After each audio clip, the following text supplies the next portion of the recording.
Welcome, starchasers. My name is Trev Rev, and ain't no vicar. Chungo, welcome to the show.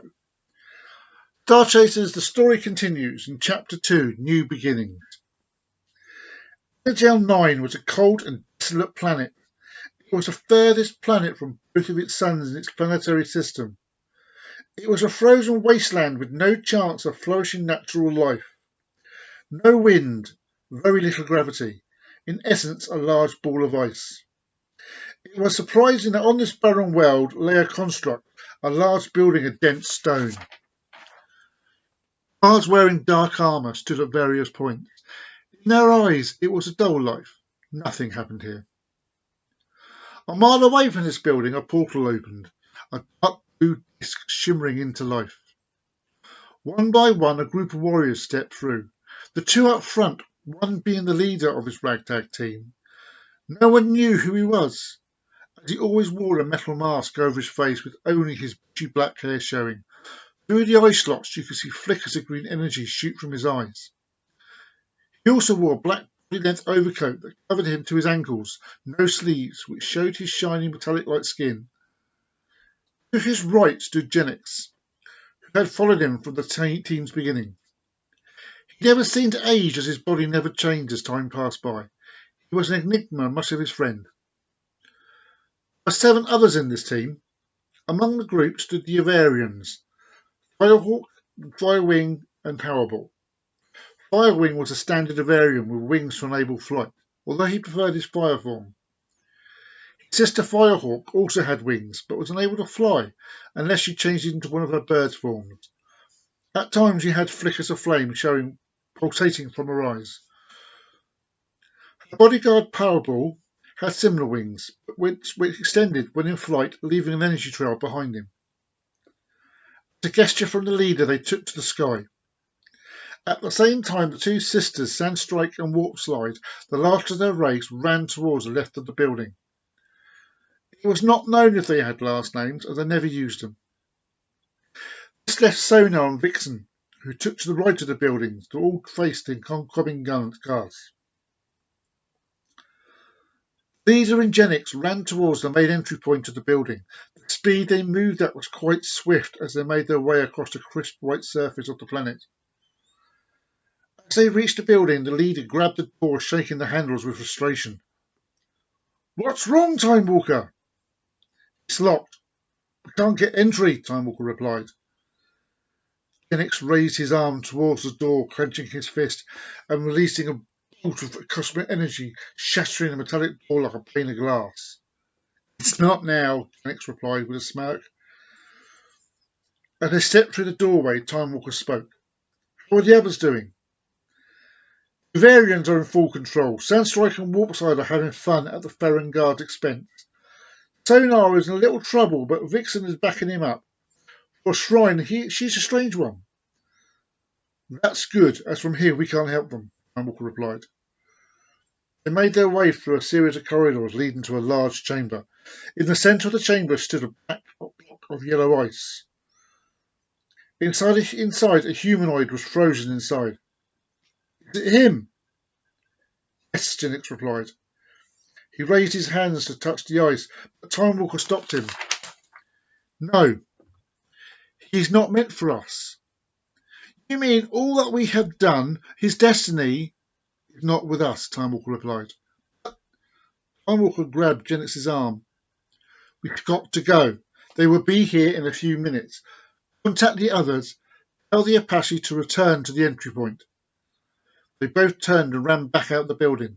And as they ran back across the ice, they could see the other members of the Apache return to the spot they arrived at. In front of them, a portal opened. One by one, they stepped through, after which the portal closed. No one saw the spacecraft land on the same spot. The spacecraft landed smoothly on the surface. The entry port opened and Genesis and Shrunken walked out. Genesis scanned the area. "Look at it. Battlefield." "Yes, Genesis. One long not finished." "How can you tell?" Genesis replied. "The boys are still smoking." Shrunken knelt down and put his fingertip on the corpse. then licked it with the tip of his tongue. Barbecue time. A little crispy. Genesis laughed. That's sick, but humorous. They made their way to the entrance of the building, stepping over the corpses on the floor. As they stepped through the doorway, Shrunken looked at the charred marks on the doorframe. Most unusual. They continued on through the hallways until they come to an open chamber in the middle, standing in the yellow ice. It's Firestorm. You said he died, Genesis replied. No, I said he laid in a tomb of ice. Genesis touched the ice, which soon began to melt, steam drifting across the floor until all the ice had melted. This left Firestorm standing in the centre of the chamber. He then collapsed onto the floor, knocking over a table in the process. His body was yellow, his body a liquid form, a fluid form of ice, which, as they watched, hardened. Firestorm slowly stood up. Where am I? Who are you? My name is Genesis, and this is Shrunken. And Firestorm, I believe that is your name. You're on a planet called Anagel 9. Firestorm is my past. Now I am Ozone. Ozone looked at the emblem on Genesis' chest. A badge. What does it represent? It is the sign of the future. Sign of starchasers. And I need one too.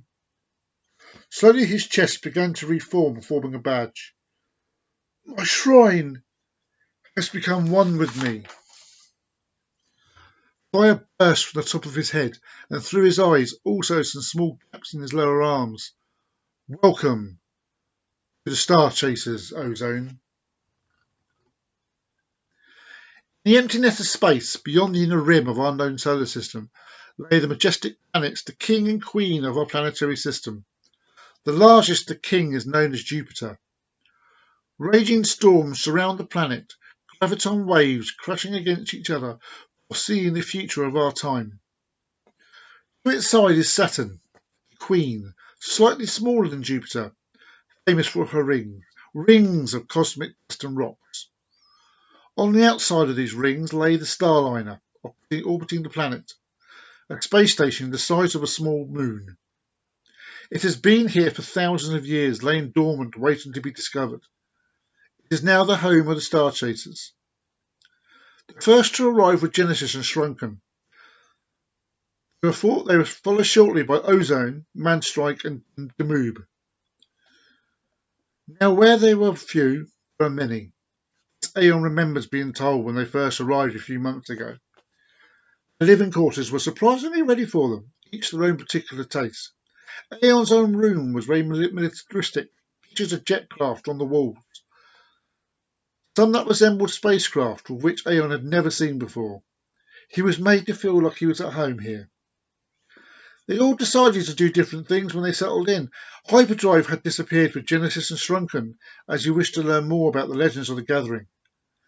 This left Gigabyte to explore the station. Ever since he arrived on the station, he had this distinct urge to go to the central nexus. He realised that its location was totally unknown to him. He let go of rational thinking and used his instinct to guide him through the multiple corridors of the station until he found his way into a large circular room, the nexus of the station. Gigabyte scanned the chamber, which was made difficult due to lack of light. He had sharp eyesight, but even so he found it very hard to see anything in the chamber. His attention was captured when he saw a flashing light in the far side of the chamber. It was dim at first, but as he moved nearer, it got brighter. As he got even closer to the flashing light, he heard a sharp noise in his head.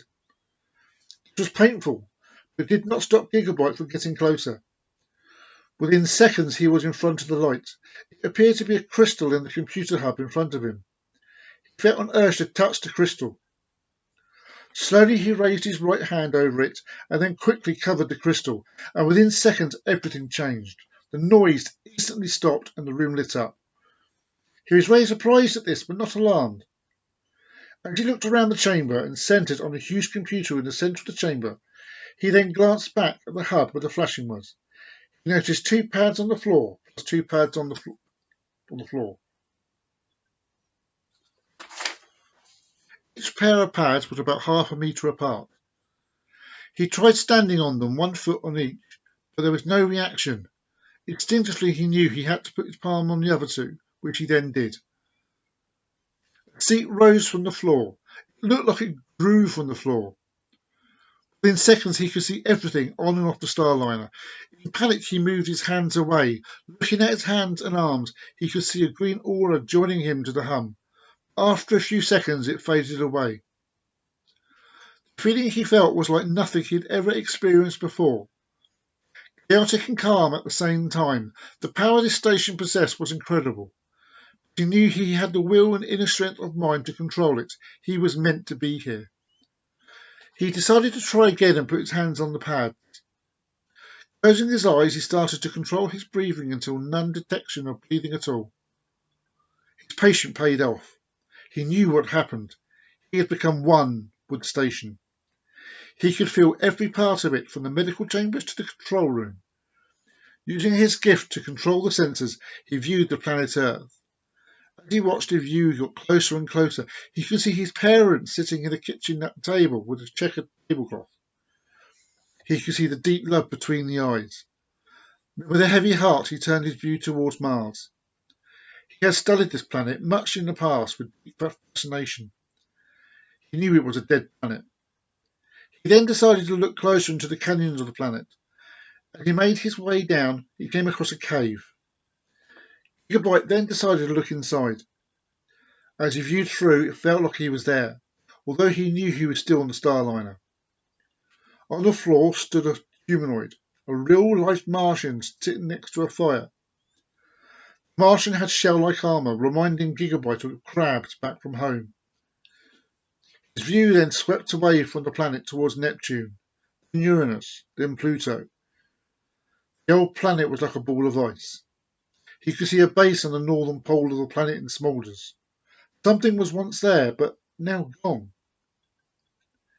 His view was then pulled into the depths of space itself, until he could see a faint glimmer moving towards the station. It had already reached Pluto. He could only watch as the wave-like glimmer passed through the planet. As it left, Gigabyte again looked at the planet. The base had vanished. He stood up as his mind returned to him. His body felt tingling with just one thought in his mind: hyperdrive. To be continued.